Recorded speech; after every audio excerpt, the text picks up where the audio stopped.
जय Hind friends, focus exam तक YouTube channel पे स्वागत करते हैं आप लोग का। आज मैं आप लोग के लिए बिहार का प्राचीन इतिहास से संबंधित 100 इम्पोर्टेंट क्वेश्चन लेकर आया हूँ। ये सारे क्वेश्चन आपको दृष्टि बिहार स्पेशल बुक से लिया गया है और ये आप लोग के लिए फाइनल राउंड सीरीज होने वाला है, तो आपके लिए बहुत ही इंपॉर्टेंट होगा।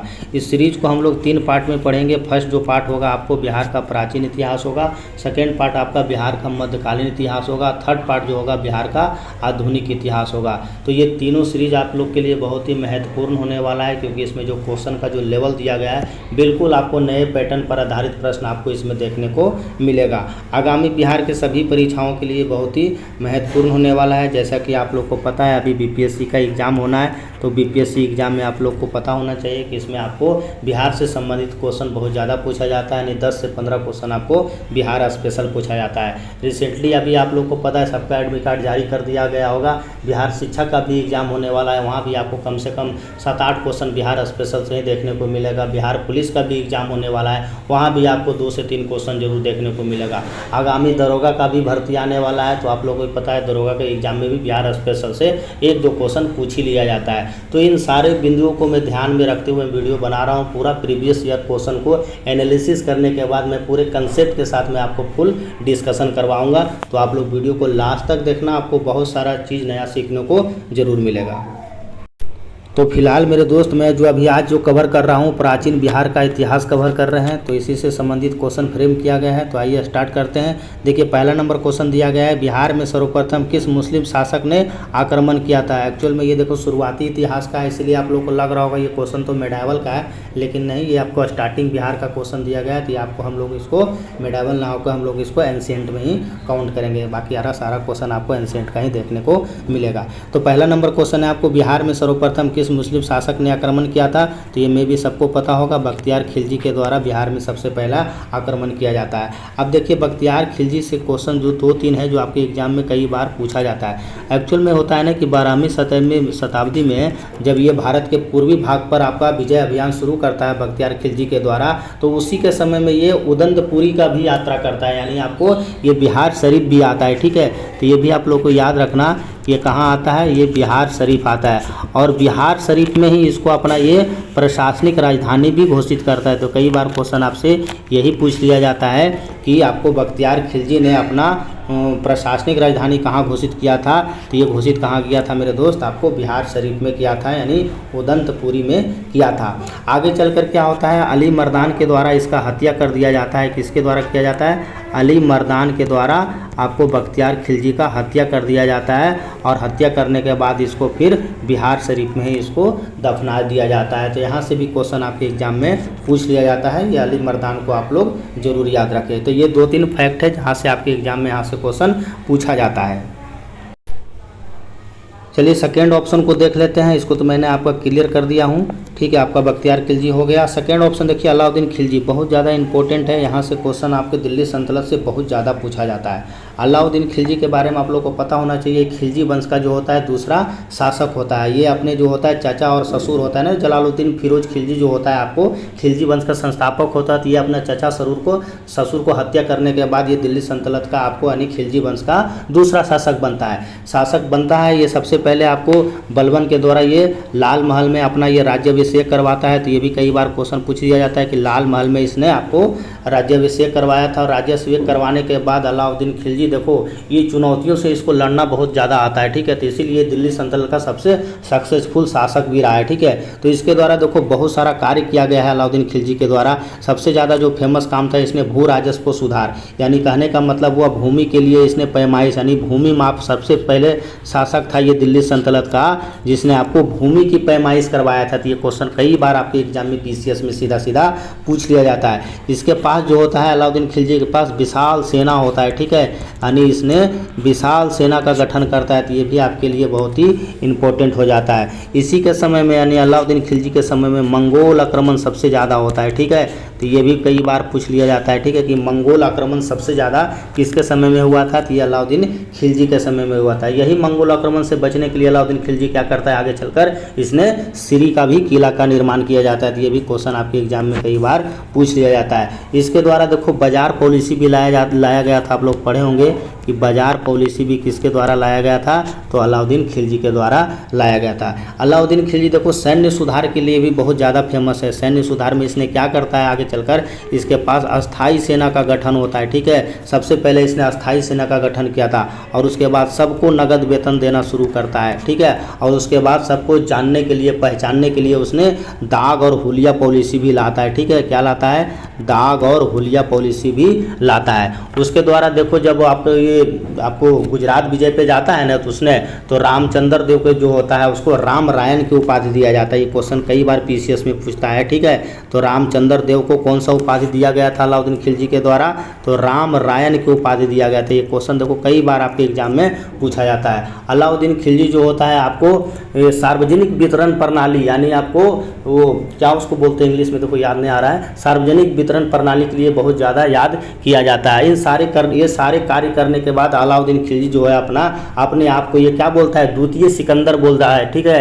यानी अलेक्जेंडर द्वितीय बोला जाता है अपने आप को। तो ये यहाँ से भी क्वेश्चन आपके एग्जाम में क्वेश्चन पूछा जाता है कि द्वितीय सिकंदर किसको कहा जाता है, सिकंदर ईसानी किसको बोला जाता है, या अलेक्जेंडर किसको बोला जाता है। तो ये सारे उपाधि कौन धारण करता है मेरे दोस्त, तो ये आपका अलाउद्दीन खिलजी ही धारण करता है। तो इसको आप लोग याद रखना, यहाँ से क्वेश्चन आपके एग्जाम में बार बार रिपीट करता है। सिकंदर के बारे में थोड़ा देख लेते हैं। देखिए सिकंदर से भी कई बार आपके एग्जाम में क्वेश्चन पूछा जाता है। सिकंदर से देखो 2 ही क्वेश्चन आप याद रखना जो अक्सर पूछा जाता है। सबसे पहले सिकंदर जो होता है भारत पर आक्रमण किसके समय में करता है, तो पता है नंद वंश का अंतिम शासक होता है घनानंद, ठीक है। तो घनानंद के समय में ही सिकंदर जो होता है भारत पर आक्रमण करता है। गलती से चंद्रगुप्त मौर्य मत मार देना, नहीं तो गलती हो जाएगा, ठीक है। चंद्रगुप्त मौर्य के समय में कौन करता है, सेलुकस करता है, तो आप कन्फ्यूजन मत होना, ठीक है।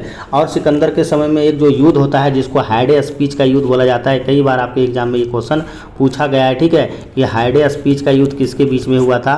तो हाइडे स्पीच का जो युद्ध होता है मेरे दोस्त, इसमें आपको सिकंदर और एक तरफ होता है पंजाब का शासक कौन होता है, पोरस, दोनों के बीच में घमासान युद्ध होता है। लेकिन आखिरकार ये पोरस हार जाता है, लेकिन इसकी बहादुरी से सिकंदर बहुत खुश होता है और सारा धन इसको वापस देकर वो चला जाता है, वापस यानी मकदूनिया वापस चला जाता है। एक क्वेश्चन और यहाँ से पूछा जाता है कि सिकंदर की सेना के द्वारा आपको ब्यास नदी को नहीं पार किया जाता है और ये वापस कहाँ चला जाता है, ये सब कुछ देकर सेलुकस को देकर भी चला जाता है। तो ये भी क्वेश्चन आपको इंपॉर्टेंट है कि ब्यास नदी को उसकी सेना ने पार नहीं किया था और वापस वो चला जाता है। तो ये 3-4 क्वेश्चन है जो आपके एग्जाम में अक्सर पूछा जाता है। एक देखिए बख्तियार काकी से क्वेश्चन पूछा जाता है। बख्तियार काकी से आपको बस यही आपको याद रखना, ये इल्तुतमिश के समय में था और ये बहुत बड़ा सूफी संत होता है। जैसे निजामुद्दीन औलिया सूफी संत होता है ना, वैसे ये बख्तियार काकी भी अपने ज़माने का बहुत बड़ा सूफी संत होता है। तो ये सारे क्वेश्चन है आपके एग्जाम के लिए इंपॉर्टेंट है।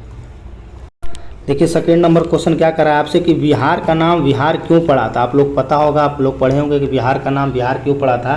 तो एक्चुअल में क्या हुआ था वहाँ पे कि बौद्ध बिहारों के यहाँ रहने के एविडेंस मिला था, जिसके कारण यहाँ के लोगों ने बौद्ध बिहार को बिहार कहा था। तो इसका आंसर क्या हो जाएगा, आपको डी हो जाएगा। अब देखो शिक्षण से संबंधित यहाँ 2 क्वेश्चन आप लोग याद रखना, क्योंकि उसी टाइम का घटना है। आप लोग पढ़े होंगे कि बिहार का जो होता है, बिहार का नहीं विश्व का पहले बोल लेते हैं, विश्व का जो होता है प्राचीनतम विश्वविद्यालय कौन सा होता है। तो आप लोग पढ़े होंगे कि विश्व का जो प्राचीनतम विश्वविद्यालय होता है वो आपको कौन सा होता है, तो ये तक्षशिला विश्वविद्यालय होता है। तो इसको भी आप लोग याद रखना कि ये विश्व का सबसे प्राचीनतम विश्वविद्यालय कौन सा होता है, ये तक्षशिला हो जाता है। जैसे तक्षशिला आपको कहाँ है, तो आप लोग पढ़े होंगे ये पाकिस्तान में स्थित है और इसको राजा दक्ष के द्वारा इसको निर्माण किया जाता है, ठीक है। तो राजा दक्ष के द्वारा तक्षशिला विश्वविद्यालय की स्थापना होता है, ये भी आप लोग याद रखना। साथ ही साथ अगर ये भारत का पूछेगा तो भारत का आप लोग पता है नालंदा विश्वविद्यालय, जिसको आपको कुमारगुप्त प्रथम के द्वारा बनाया गया था, ये भारत का सबसे प्राचीनतम विश्वविद्यालयों में से एक है। घने जंगल के कारण तो पता है, तो थोड़ा सा ज्योग्राफी लेके चलते हैं। अमेजन के जंगल जो आपको पता है सबसे ज़्यादा ऑक्सीजन देने में माहिर होता है, तो इसको भी आप लोग इस टाइप से आप लोग याद रखने। बौद्ध धर्म के प्रचार के लिए तो पता होता है, बौद्ध धर्म से एक ही 2 क्वेश्चन है जो आपके एग्जाम में रिपीट करता है बार बार। बौद्ध धर्म का आपको पता है गौतम बुद्ध होता है, जिसको एशिया का लाइट भी कहा जाता है। आपको पता है गौतम बुद्ध के द्वारा ना आप सर्वाधिक उपदेश कहाँ दिया गया था, तो ये क्वेश्चन याद रखना। सर्वाधिक उपदेश आपको जो दिया गया था श्रावस्ती में दिया गया था। तो ये आपके लिए बहुत ही इंपॉर्टेंट है। ये 4-5 फैक्ट है, इसको भी आप लोग याद रखें। देखिए थर्ड नंबर भी क्वेश्चन देखिए अच्छा दिया गया है, कह रहे हैं नालंदा, विक्रमशिला और उदंतपुरी स्थित है। तो आपको पता है ये तीनों शिक्षण से संबंधित है। तो ये तीनों जो आपको ये बिहार में देखने को मिलता है। कहाँ देखने को मिलता है दोस्त आपको ये? तो ये आपको बिहार में देखने को मिलता है। नालंदा विश्वविद्यालय, इसके संस्थापक कौन थे? तो आप लोग पढ़े होंगे कुमारगुप्त प्रथम के द्वारा करवाया गया था, यानी आपको कुमारगुप्त के द्वारा करवाया गया था, कुमारगुप्त प्रथम के द्वारा करवाया गया था। विक्रमशिला विश्वविद्यालय, ये आप लोग पढ़े होंगे, ये कहाँ है? तो ये विक्रमशिला विश्वविद्यालय आपको पता होना चाहिए, आपको बिहार के भागलपुर जिला में आपको देखने को मिलेगा। और इसका निर्माण कौन करवाया था? तो इसके धर्मपाल के द्वारा इसका निर्माण किया गया था। तो ये भी क्वेश्चन कई बार आपके एग्जाम में रिपीट करते रहता है, ठीक है। उदंतपुरी विश्वविद्यालय, तो उदंतपुरी विश्वविद्यालय जो आपको कहाँ देखने को मिलता है? ये आपको बिहार शरीफ के एरिया में देखने को मिलता है। और यहीं पे गोपाल के द्वारा एक मठ का निर्माण किया गया था। ये भी क्वेश्चन कई बार आपके एग्जाम में सीधा सीधा पूछ लिया जाता है, तो इसको भी आप लोग जरूर याद रखिए। तीनों क्वेश्चन आपके एग्जाम में रिपीट करते रहता है। पाकिस्तान में क्या है? तो पाकिस्तान में आपको मैं बता ही दिया हूँ कि यहाँ पे तक्षशिला विश्वविद्यालय है। तो ये चारों आपका कंसेप्ट क्लियर हो गया होगा।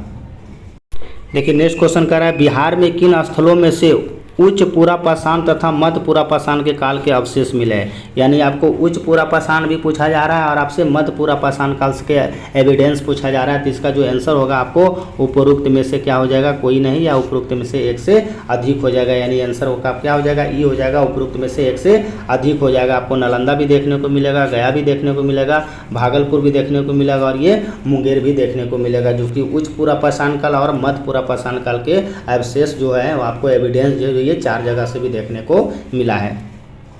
देखिए अगला जो क्वेश्चन कर रहा है मेरे दोस्त, कह रहा है बिहार में नवपाषाणिक बस्तियां का कहाँ से प्राप्त हुआ है? यानी आपको बिहार में जो नवपाषाणिक बस्तियां कहाँ से प्राप्त हुआ है, ये आपसे क्वेश्चन पूछा जा रहा है। तो आपको चिरांद, चेचर, तारडीहा, मनेर, मुंगेर और शेनुवार। तो इसका भी जो आंसर हो जाएगा क्या हो जाएगा? उपरोक्त में से एक से अधिक हो जाएगा, यानी आंसर आपका ई हो जाएगा। अब देखो चिरांद वाला जो एरिया है आपको ये कहाँ देखने को मिलता है? तो ये आपको सारण जिला में देखने को मिलता है, ठीक है। तो ये कई का बार बना आपसे जगह भी पूछ लिया जाता है, तो इसको भी आप लोग याद रखना है। चेचर कहाँ देखने को मिलेगा? चेचर आपको वैशाली जिला में देखने को मिलता है, ठीक है, वैशाली। तारडीहा और मनेर, तो तारडीहा आपको पता है गया जिला गए होंगे आप लोग, तो मैं भी पता होगा, ये आपको गया में देखने को मिलेगा। मनेर जो है आपको ये पटना में देखने को मिलता है, ठीक है। और आपको शेनवार जिला जो है आपको ये रोहतास, शेनवार जो है आपको जो नवपाषाणिक स्थल ये आपको रोहतास में देखने को मिलता है। तो कई बार ये आपसे सीधा सीधा जगह भी पूछ लिया जाता है, तो इस सारे जगह को आप लोग याद रखने, ये सारे जो है आपको नवपाषाणिक बस्तियों के अंतर्गत ही आता है। देखिए नेक्स्ट क्वेश्चन पूछा जा रहा है आपसे कि बिहार में लोहे का व्यवहार का प्रथम साक्ष्य कहाँ से मिला? यानी बिहार में जो आपको लोहे का जो एविडेंस है आपको कहाँ से मिला है? तो इसका जो आंसर हो जाएगा मेरे दोस्त आपको ए और बी दोनों से हो जाएगा। यानी आपको चिरांद यानी सारण जिला से मिला है, ठीक है, सारण जिला से आपका हो जाएगा। और तारडीहा यानी आपको गया जिला से मिला है, तो इसको भी आप लोग याद रखें।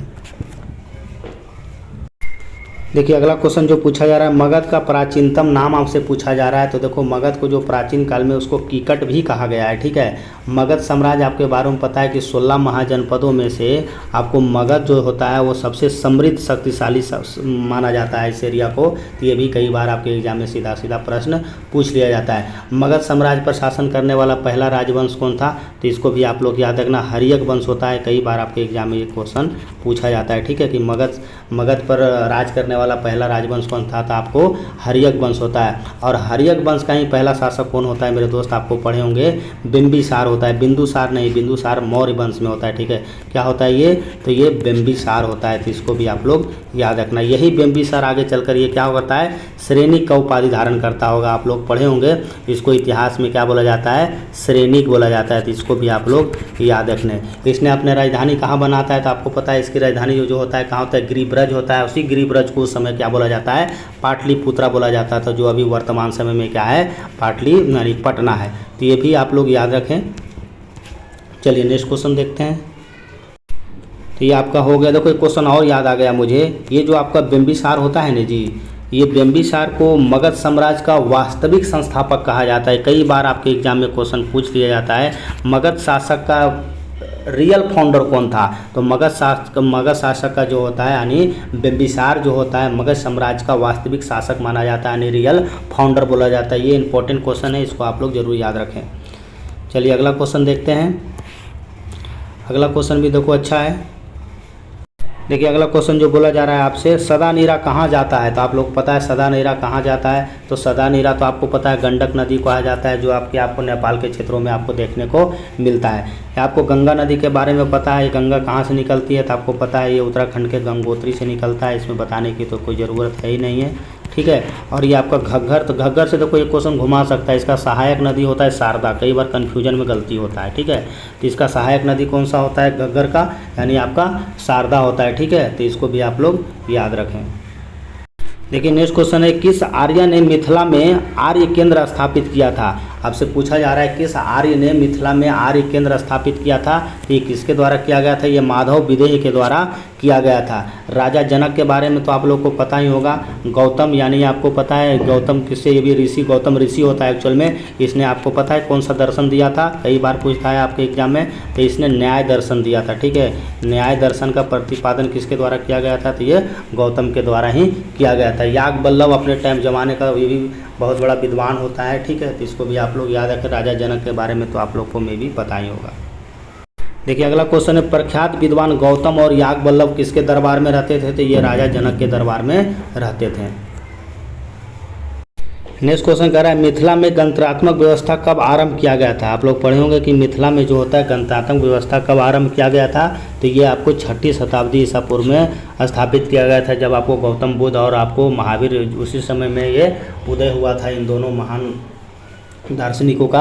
तो उसी से क्वेश्चन ये फ्रेम किया गया है कि मिथिला में गणतंत्रात्मक व्यवस्था कब से आरंभ किया गया था। तो ये आपको ईसा पूर्व 6ठी शताब्दी में। आप लोग पढ़े होंगे गणतंत्रात्मक से एक ही क्वेश्चन आपके एग्जाम में क्वेश्चन पूछा जाता है कि वैशाली जो होता है विश्व का सबसे पहला गणतंत्रात्मक व्यवस्था होता है। तो इसको वैशाली को आप लोग याद रखिएगा। मे भी सबको पता ही होगा अगर बिहार से होगा तो, कि वैशाली जो होता है विश्व का पहले गणतंत्रात्मक व्यवस्था वाला जगह होता है। तो ये आपके लिए इम्पोर्टेंट है। अगला क्वेश्चन कर रहा है, बिहार में सर्वप्रथम नगरीकरण के लक्षण कब प्रकट हुए थे। तो बिहार में जो नगरीकरण का जो एविडेंस जो मिला था वो आपको ताम्र संस्कृति में ही देखने को मिलता है। अब देखिए वैशाली नगर से आपसे क्वेश्चन फ्रेम किया गया है, कह रहा है वैशाली नगर की स्थापना किसके द्वारा किया गया था। तो वैशाली नगर की स्थापना मेरे दोस्त आपको विशाल के द्वारा किया गया था, ठीक है। आपको ये भी याद होना चाहिए।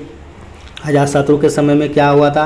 तो अजातशत्रु के समय में आप लोग पढ़े होंगे कि प्रथम बहुसंगीति का आयोजन किया गया था, में भी सबको पता ही है। उदयन के बारे में आप लोग जानते होंगे, इसने पाटलिपुत्रा यानी पटना का स्थापना किया था, ठीक है। तो ये पाटलिपुत्रा का स्थापना किसके द्वारा किया गया था। तो ये आपको उदयन के द्वारा किया गया था। देखिए अगला क्वेश्चन क्या कर रहा है, अंग महाजनपद का अंतिम स्वतंत्र शासक कौन होता है। तो अंग महाजनपद का अंतिम स्वतंत्र शासक आपको बृहदत्त होता है, यानी आंसर बी हो जाएगा।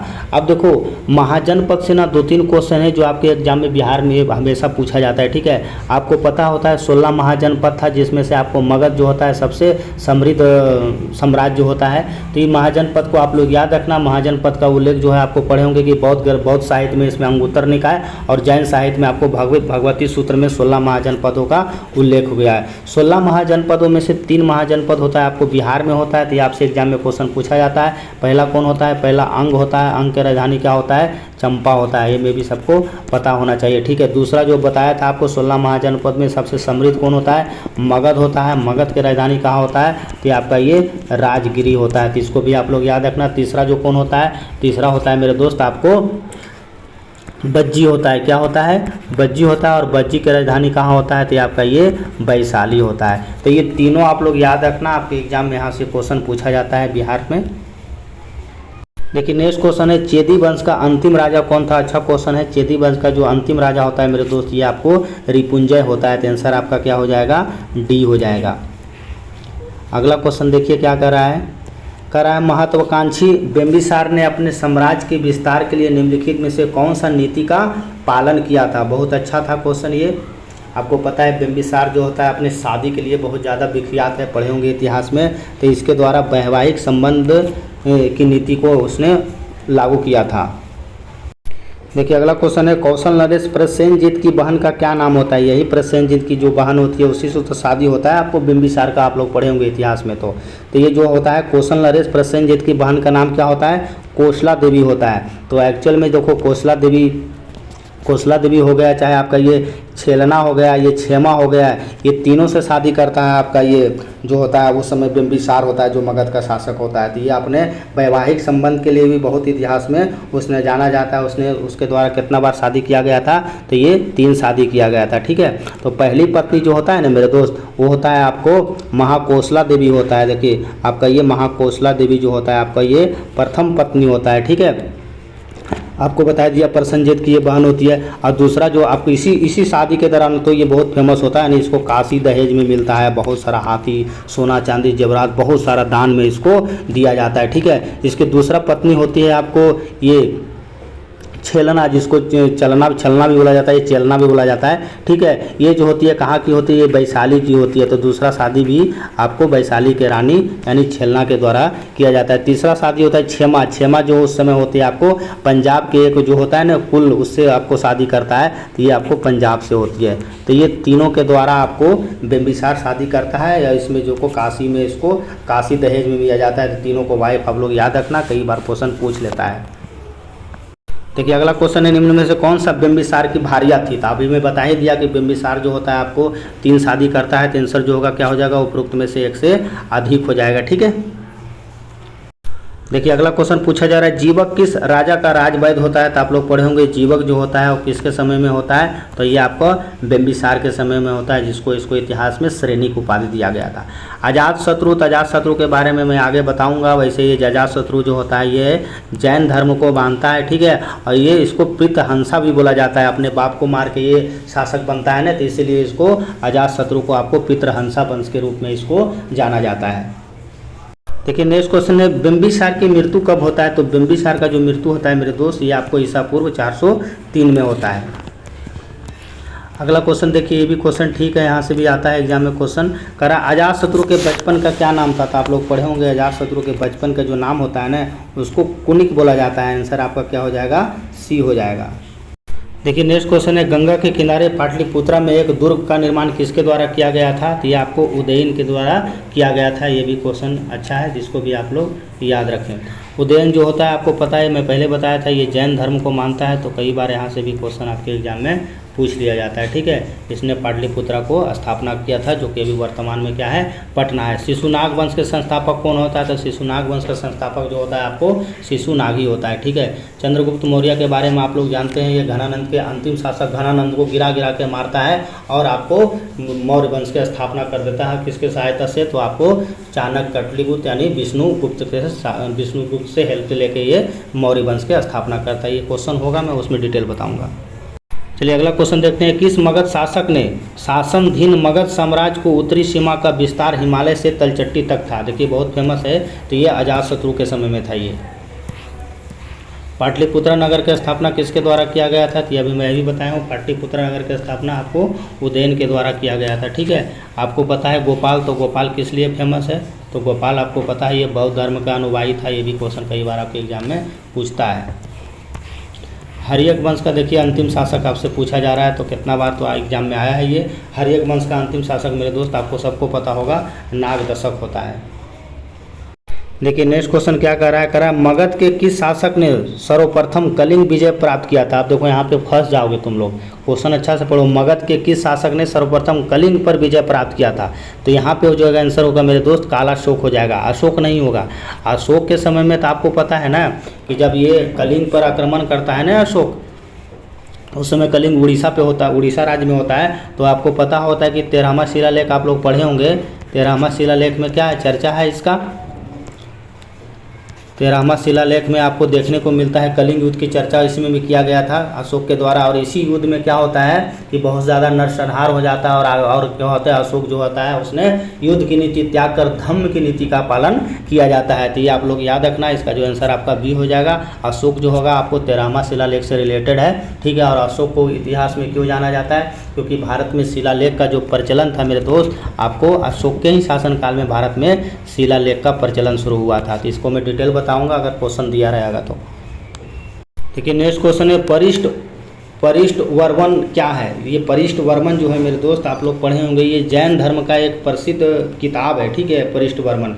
और ये देखो बौद्ध ग्रंथ तो आप लोग पढ़े होंगे, विनय पिटक सब पढ़े होंगे, विनय पिटक, यहाँ से भी कई बार क्वेश्चन आपके एग्जाम में पूछ लिया जाता है। तो ये विनय पिटक को भी आप याद रखना। विनय पिटक किस लिए फेमस है तो आप लोग पता है, इसमें आपको बौद्ध भिक्षुओं के नियम कैसे रहते होते हैं बौद्ध भिक्षु, तो उसको आपको विनय पिटक में ही जानकारी देखने को मिलता है। देखो अभी याद आ गया मगध साम्राज्य से क्वेश्चन, और उसी से रिलेटेड घुमाता है आपके एग्जाम में कि मगध साम्राज्य में जो होता है ना कलिंग विलय, सबसे पहले हो जाता है कलिंग का विलय सर्वप्रथम किसके द्वारा किया गया था? तो आप लोग पता होगा महापद्मानंद के द्वारा किया गया था। ये भी क्वेश्चन देखो मुझे याद आ गया तो मैं आपको बता दिया जो पिछला क्वेश्चन में था। देखिए नेक्स्ट क्वेश्चन करा है, किस मगध शासक ने सर्व छत्रांक और एकराट की उपाधि धारण किया था? कई बार ये क्वेश्चन बीपीएससी पूछते आया है, ठीक है, कि किस मगध शासक ने सर्व छत्रांक और एकराट की उपाधि धारण किया था? तो ये किसके द्वारा उपाधि धारण किया गया था? तो ये महापद्मानंद के द्वारा स्थापित किया गया था।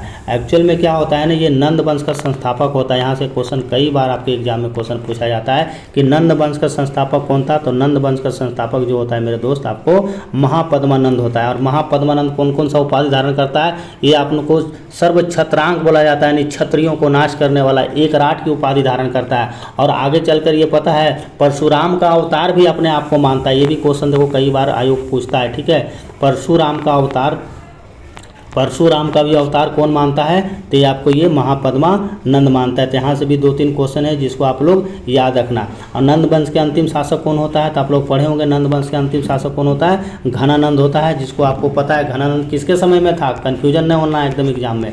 घनानंद एकदम सिकंदर के समय में होता है, ठीक है, सिकंदर जब आक्रमण करता है उस समय घनानंद होता है, और चंद्रगुप्त मौर्य के समय सेल्यूकस होता है। तो आप लोग को कन्फ्यूजन नहीं होना है ताकि आपके एग्जाम में क्वेश्चन गलती ना हो, तो इसको आप लोग जरूर याद रखें।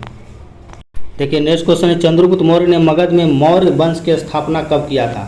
अब देखो यही क्वेश्चन आ गया चंद्रगुप्त के द्वारा। आपको पढ़े होंगे कि हमने बताया भी था कई बार वीडियो में कि ये नंद वंश के अंतिम शासक होता है घनानंद। कौन होता है? घनानंद, ठीक है। अब पहले घनानंद शासन करता है मगध पर, तो इसको चंद्रगुप्त मौर्य जो होता है आपको ये चाणक्य यानी कौटिल्य गुप्त, इसको विष्णुगुप्त भी बोला जाता है, तीनों नाम एक ही व्यक्ति का है। तो ये चाणक्य की सहायता से आपको ये नंद वंश के अंतिम शासक घनानंद को गिरा के मारता है, और भारत में आपको क्या होता है? मौर्य वंश के स्थापना होता है। तो यहाँ भी आपके क्वेश्चन आपके एग्जाम में पूछा जाता है कि मौर्य वंश की स्थापना किसके द्वारा किया गया था?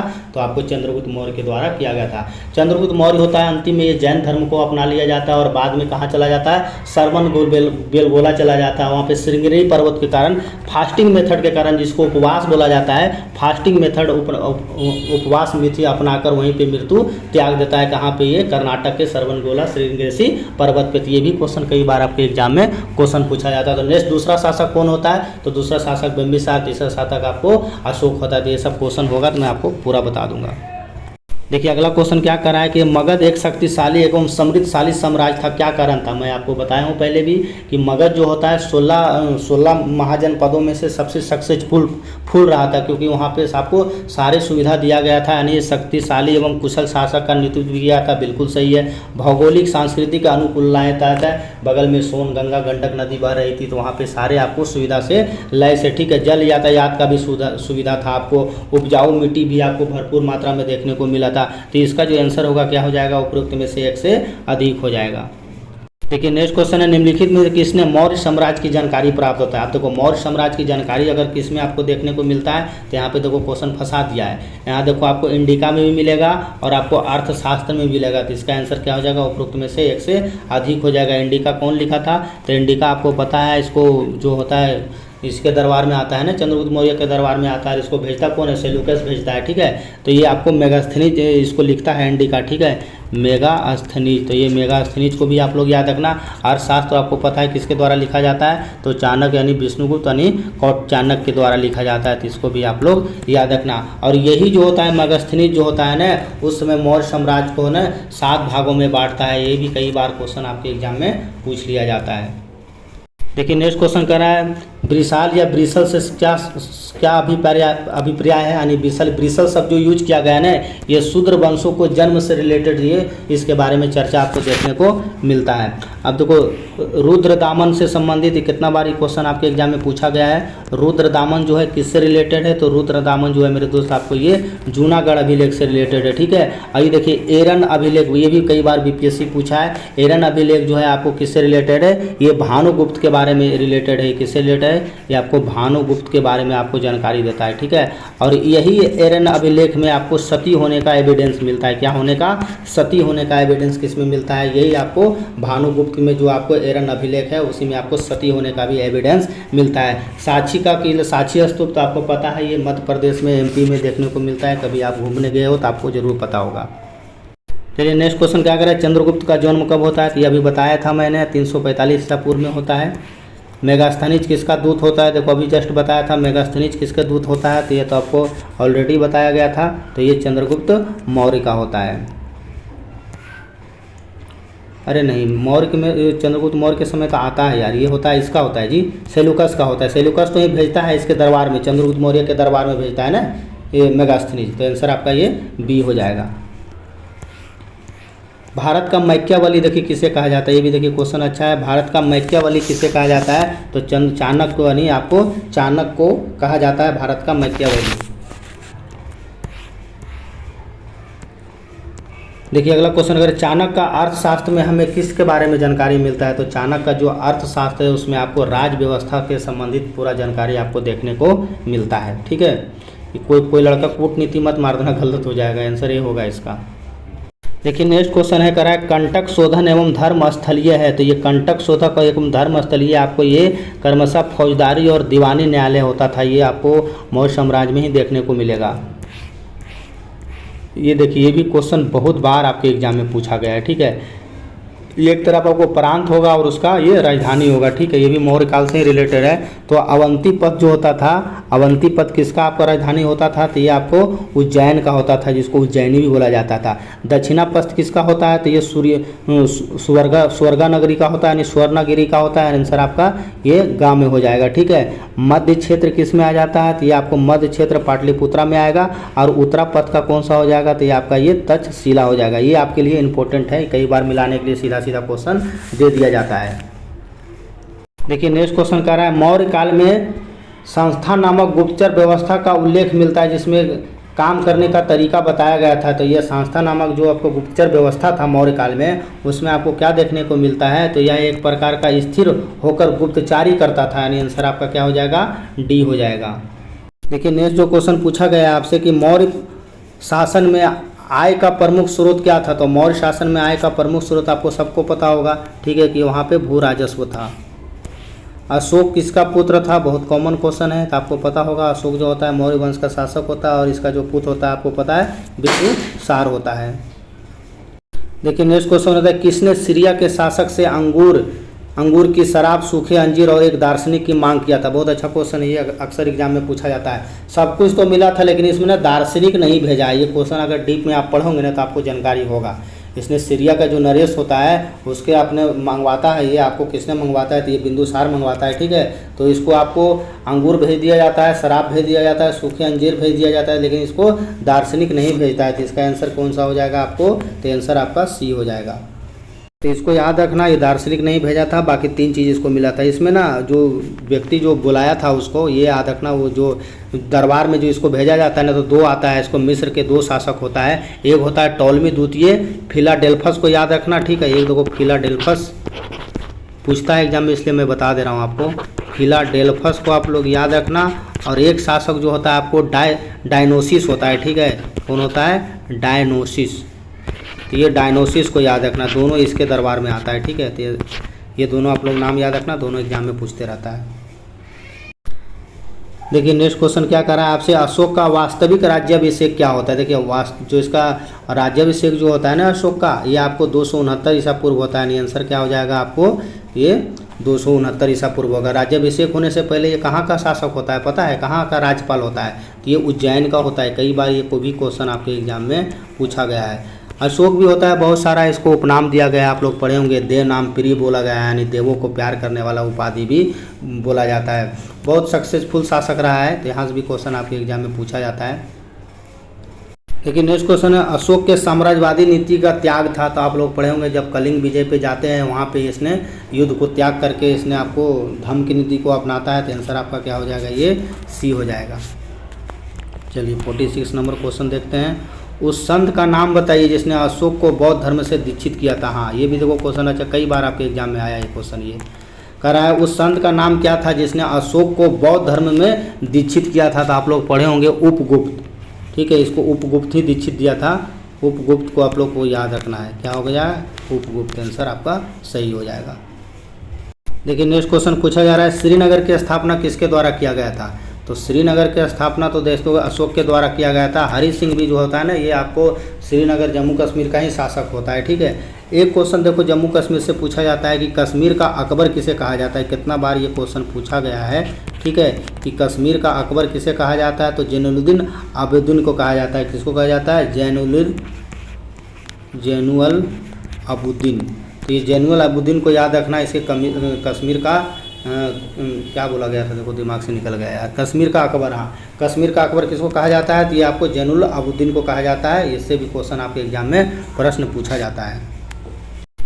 देखो नेक्स्ट क्वेश्चन है, अशोक के शिलालेख की लिपि है। आपको पता है अशोक जो होता है भारत में शिलालेख का प्रचलन किसके द्वारा करवाया गया था। तो यह अशोक के ही द्वारा करवाया गया था भारत में शिलालेख का प्रचलन। तो इसका जो पूछा जा रहा है, इसका लिपि आपसे पूछा जा रहा है। तो इसका लिपि मेरे दोस्त ब्राह्मणी, खरोष्टी, ग्रीक और अरमाइक, यानी आंसर आपका क्या हो जाएगा, एक से अधिक हो जाएगा। अभी हाल ही के एग्जाम में तो ये क्वेश्चन भी पूछा था कि जो उसका जेम्स प्रिंसेप जो था उसको कौन सा लिपि उसका पढ़ा था। तो ये ब्राह्मणी लिपि पढ़ा था जो CGL का एग्जाम हुआ था। देखिए ये भी क्वेश्चन देखिए आपसे पूछ लिया है। देखिए ये भी क्वेश्चन कई बार आपके एग्जाम में आते रहता है। अशोक का लिपि को सर्वप्रथम पता किसने लगाया था। तो देखो 1750 इसमें टीम पैंथर के द्वारा पता लगाया था। कब लगाया गया था, 1750 में पता लगाया था। लेकिन देखो भैया जेम्स प्रिंसेप था 1937 में अशोक के लिपि को सबसे पहले पढ़ा था कौन भाषा में, ब्राह्मणी भाषा में। यानी ब्राह्मणी भाषा में सबसे पहले को अशोक का शिलालेख भी पढ़ा था। कौन पढ़ा था, तो ये आपको जेम्स प्रिंसेप पढ़ा था। तो ये भी क्वेश्चन आपके एग्जाम में बहुत बार रिपीट होता है। चलिए देखिए क्वेश्चन भी आपको यहाँ पे दे भी दिया गया है। कह रहा है कि अशोक के शिलालेख को सर्वप्रथम किसने पढ़ा था। तो अभी मैं बता ही दिया हूँ कि जेम्स प्रिंसेप सबसे पहले पढ़ा था। अगला क्वेश्चन है, किसने अशोक की तुलना रोमन सम्राट कैस्टोटाइन से किया गया था। देखिए ये भी क्वेश्चन अच्छा दिया गया है। कह रहा है किसने अशोक की तुलना रोमन सम्राट कैस्टोटाइन से किया गया था। तो ये किसके द्वारा किया गया था, कौन इतिहासकार के द्वारा। तो ये यूनानी लेखक के द्वारा ऐसा किया गया था। देखिए नेक्स्ट क्वेश्चन पूछ रहा है, अशोक के शिलालेख की भाषा क्या था। तो अशोक के शिलालेख का जो भाषा होता है मेरे दोस्त आपको ये अर्धमगही होता है। देखिए ये भी क्वेश्चन कई बार आपके एग्जाम में पूछा गया है। इसको भी तो वो देख लेते हैं। कह रहा है मौर्य काल में सीता अध्यक्ष से किसे संदर्भित करता था। तो मौर्य काल में जो सीता अध्यक्ष होता था आपको कृषि विभाग से रिलेटेड होता था। ठीक है, एक देखो पूछा जाता है समाहर्ता, इसी से जोड़ के देखो पढ़ लो समाहर्ता। ये मैं वही चीज़ बता रहा हूँ जो आपको बिहार BPSC दरोगा और CGL में पूछते आया और बिहार पुलिस में। समाहर्ता जो होता था उसमें राजस्व विभाग होता था। क्या होता था, राजस्व विभाग होता था। तो इसको भी आप लोग याद रखना। ठीक है, एक क्वेश्चन देखो और पूछा जाता था जहाँ तक माप तोल वाला देखो दिया है ना। तो माप तोल की इकाई को उस समय पे ना पोतवाध्यक्ष बोला जाता था। कौन सा अध्यक्ष बोला जाता था, पोतवाध्यक्ष बोला जाता था। तो इसको भी आप लोग याद रखना, पोतवा अध्यक्ष बोला। अटाविक एक था, अटाविक जो होता था ना उस समय वन विभाग का प्रधान होता था। अटाविक भी आपके एग्जाम में पूछा है। मैं वही चीज़ बता रहा हूँ जो आपके एग्जाम में पूछा गया है। ठीक है, अटाविक। तो ये सारे पॉइंट है, इस सेक्शन से आप लोग जरूर पढ़ लेना। मौर्य कंसेप्ट प्रशासनिक वाला चैप्टर में आता है ये, वहाँ से BPSC प्रश्न उठाता है। देखिए नेक्स्ट क्वेश्चन कर रहा है, मौर्यकालीन सामाजिक व्यवस्था पर विचार कीजिए। जो मौर्यकालीन सामाजिक व्यवस्था था, मौर्य काल में वर्ण का निर्धारण जन्म के आधार पर किया जाता था। ये तो बिल्कुल सही है। मौर्य का समाज में निर्ग्रोध प्रथा प्रचलित था, ये भी आपका सही है। अच्छा, मेगास्थनी जब मौर्यकालीन समाज को कुल 7 वर्गों में विभाजित, नहीं 9 वर्ग लिख दिया, ये यहाँ पे 7 होएगा। मौर्य मेगास्थनी जो था ना मौर्यकालीन समाज को 7 वर्गों में विभाजित किया था। ये भी कई बार आपके एग्जाम में पूछा गया था। आंसर क्या हो जाएगा आपको, 1 और 2 दोनों सही है, वैसे 7 लिख दिया हो तो ये भी आप सही है।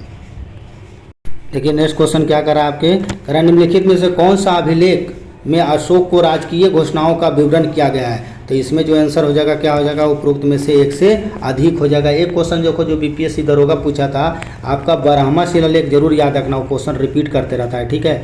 ब्राह्मण शिलालेख में अशोक बोलता है, उसमें धार्मिक सहिष्णुता के बारे में चर्चा किया जाता है। क्या किया जाता है, धार्मिक सहिष्णुता नीति का उल्लेख कौन सा शिलालेख में मिलता है, तो अशोक के ये 12वां शिलालेख में मिलता है। एक गया जिला वाला पूछ लेता है एग्जाम में, ये भी देखो बीपीएससी पूछा है, इसलिए मैं बता दे रहा हूँ आपको। ये याद रखना कि अशोक का जो 8वां शिलालेख होता है उसमें गया के भ्रमण का उल्लेख, यानी गया जिला के भ्रमण का उल्लेख आपको अशोक के 8वां शिलालेख में देखने को मिलता है। तो ये भी कई बार आपके एग्जाम में रिपीट करता है।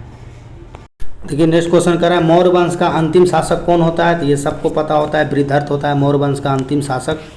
मौर्य वंश का राजकीय चिन्ह ये भी में भी सबको पता होगा कि उसमें मयूर होता है। अब चंद्रगुप्त मौर्य जब साम्राज्य स्थापित करता है तो बहुत बड़ा मयूर सिंहासन पर बैठा दिया जाता है, तो ये में भी सबको पता होगा।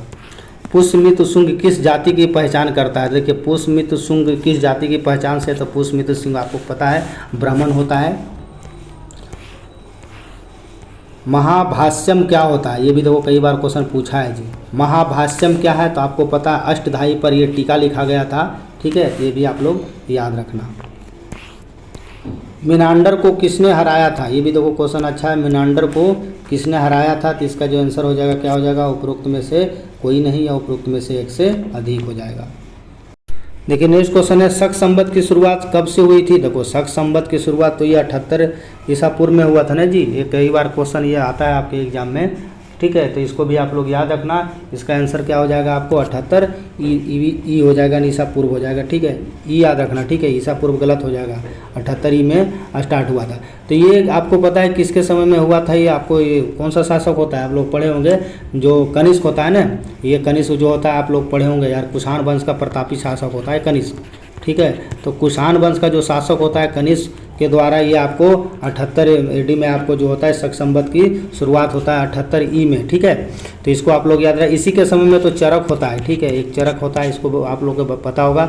और इसी के समय में जो कनिष्क, जो आपका कुषाण शासक जो कनिष्क होता है मेरे दोस्त, कनिष्क बहुत अच्छा कार्य करता है। कनिष्क के द्वारा पता है रेशम मार्ग का निर्माण इसी के समय में हुआ था, ठीक है। तो इसको भी आप लोग याद रखना। कुषाण काल में सबसे ज़्यादा वास्तुकला का भी इसी के समय में सबसे ज़्यादा वास्तुकला का भी विकास हुआ है। तो ये भी क्वेश्चन कई बार आपके एग्जाम में क्वेश्चन पूछ दिया जाता है। एक क्वेश्चन और पूछता है कनिष्क के, उसका राजधानी याद रखना। 78 ही तो आंसर हो गया, शक संवत कनिष्क के द्वारा चलाया गया था। देखो कनिष्क के 2 राजधानी होता है। पहला राजधानी होता है ना, इसका जो प्रारंभिक राजधानी होता है वो तो होता है पुरुषपुर, ठीक है, क्या होता है पुरुषपुर। और दूसरा जो राजधानी होता है बनाता है मथुरा को बनाता है। तो ये क्वेश्चन कई बार आपके एग्जाम में एसएससी पूछा है, तो इसको भी आप लोग याद रखें।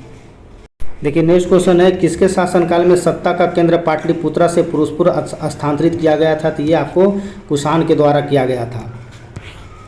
कनिष्क के साम्राज्यवाद की दूसरी राजधानी, देखो यहाँ पूछ दिया है क्वेश्चन जी, कनिष्क के साम्राज्य में दूसरी राजधानी कौन था, तो आपको बताया था मैं अभी कि कनिष्क के दूसरी राजधानी कौन सा होता है मेरे दोस्त। पहला राजधानी होता है इसका आपको पुरुषपुर होता है पहला राजधानी, ठीक है, और दूसरा राजधानी होता है आपका ये मथुरा। तो इसको भी आप लोग याद रखना।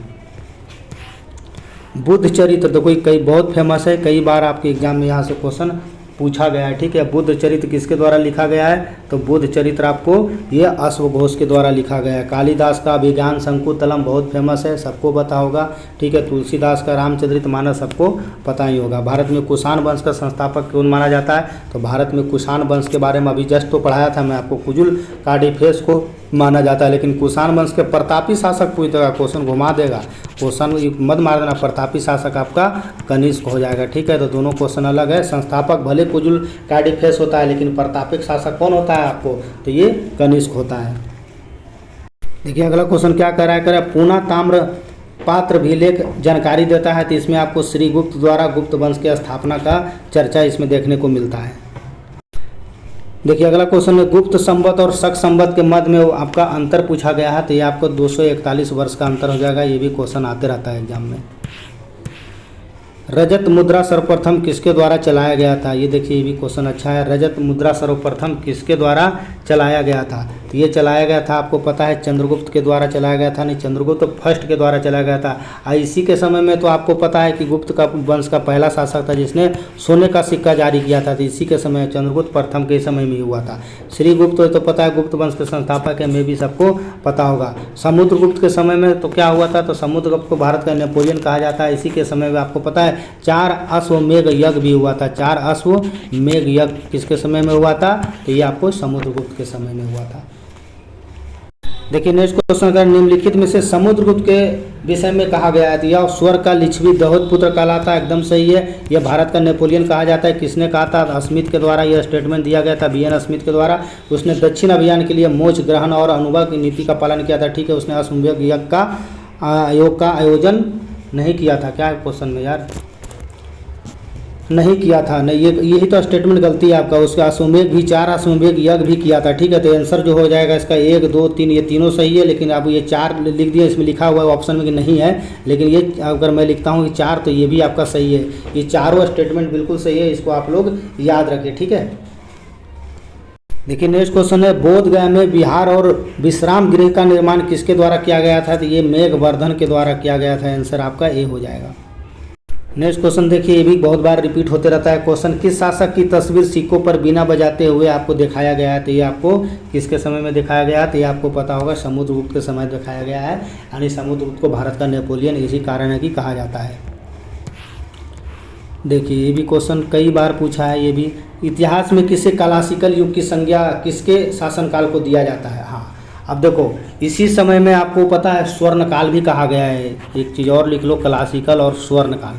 ठीक है, यानी इतिहास में क्लासिकल युग जिसे स्वर्णकाल का युग किसके समय में कहा गया है? तो आपको पता होगा गुप्त काल में कहा गया है। क्यों कहा गया है? कि गुप्त काल में सबसे ज़्यादा महिलाओं का विकास हुआ था। तो यही कारण है कि इसको गुप्त काल को स्वर्ण काल भी कहा जाता है। लेकिन अगर यही क्वेश्चन अगर आप तुम मुगल काल में उठा के लेके जाओगे तो स्थापत्य कला होने के कारण शाहजहाँ के काल को भी स्वर्ण काल कहा गया है। और अगर चित्रकारी में जाओगे तो आपको जहांगीर को चित्रकारी के लिए आपको स्वर्ण काल की संज्ञा दिया गया है। तो ये सब क्वेश्चन आपके एग्जाम में रिपीट करता है।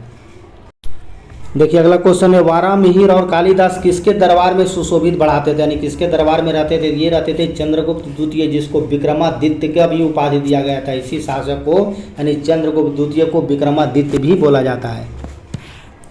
गुप्त शासकों में सर्वाधिक अभिलेख किसके द्वारा प्राप्त हुए थे? ये भी देखो क्वेश्चन ठीक है, कह रहा है गुप्त काल में सर्वाधिक अभिलेख किसके द्वारा जारी किया गया था? तो ये आपको कुमारगुप्त प्रथम के द्वारा जारी किया गया था।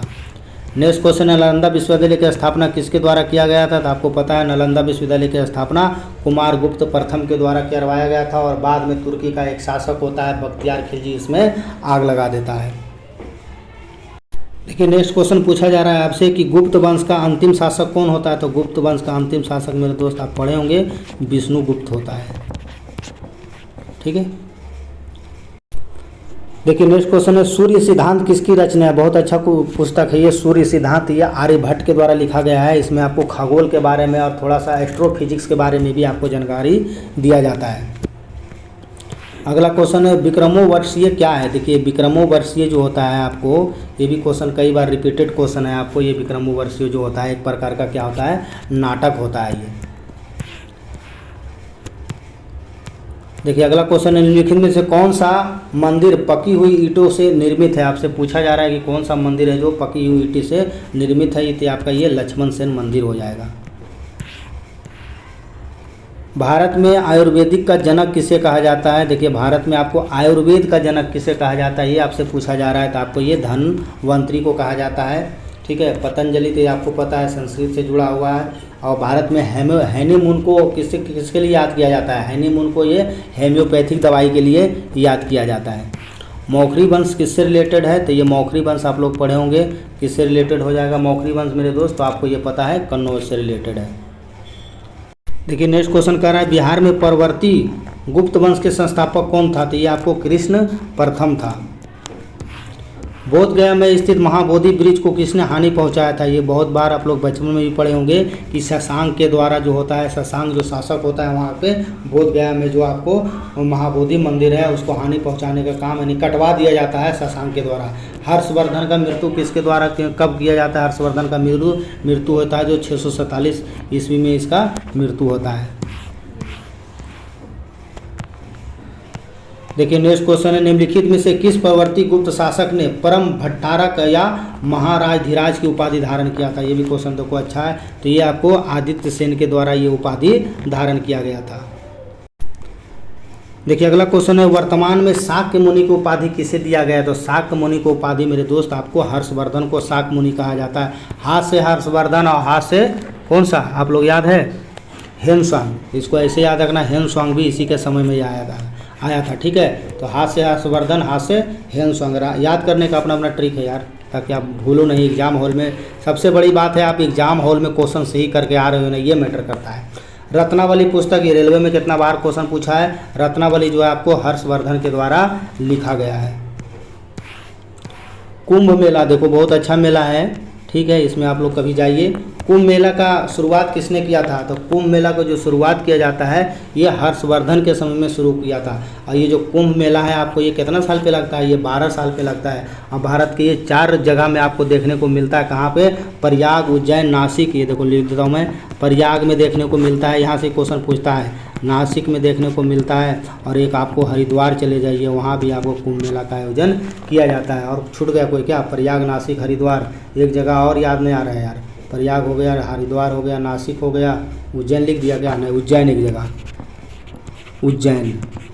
ये 4 जगह जो है आपको कुंभ मेला का आयोजन किया जाता है। प्रत्येक आपको 12 साल पे किया जाता है हर्षवर्धन का। अभी देखो बिहार में जाओ, बिहार में अभी मेरे दोस्त मलमास का मेला लगा हुआ है, ठीक है। तो मलमास में का मेला जो होता है ये आपको बिहार के राजगीर में लगता है, और ये प्रत्येक 3 साल पे लगता है। तो इसको भी आप लोग याद रखना। चलिए नेक्स्ट क्वेश्चन देखते हैं क्या कह रहा है।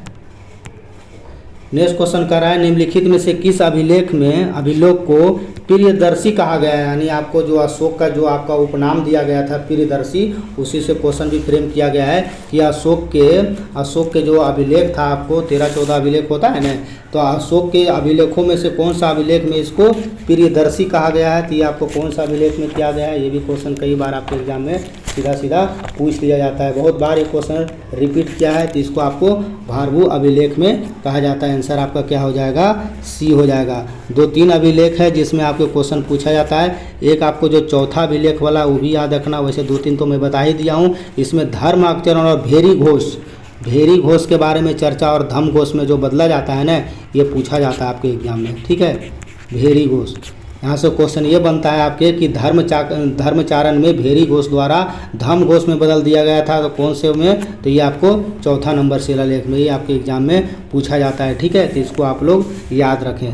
तो ये मेरे दोस्त आपका ये टोटल क्वेश्चन मैंने ये करवा दिया था। इसमें आपको 90 के आसपास यानी 89 क्वेश्चन दिया गया था, जिसको मैं पूरा कवर कर दिया हूँ। इसको आप लोग रिवीजन कीजिए। जो भी मैंने क्वेश्चन आपको बताया ये आपको 30 से 40 मिनट में आपका मैंने पूरा कवर कर दिया हूँ, पूरा कंसेप्ट के साथ। तो इसको आप लोग याद रखें, यहाँ से क्वेश्चन आपके एग्जाम में कई बार पूछा गया है, ठीक है। तो ये आपका जो आज जो मैं पूरा कवर किया हूँ, ये भारत का आपका बिहार का प्राचीन इतिहास आज मैंने पूरा कवर कर दिया हूँ, ठीक है। नेक्स्ट जो वीडियो आएगा मेरे दोस्त, 1-2 दिन में आपको वीडियो में फ्री रहूँगा तो बना दूंगा।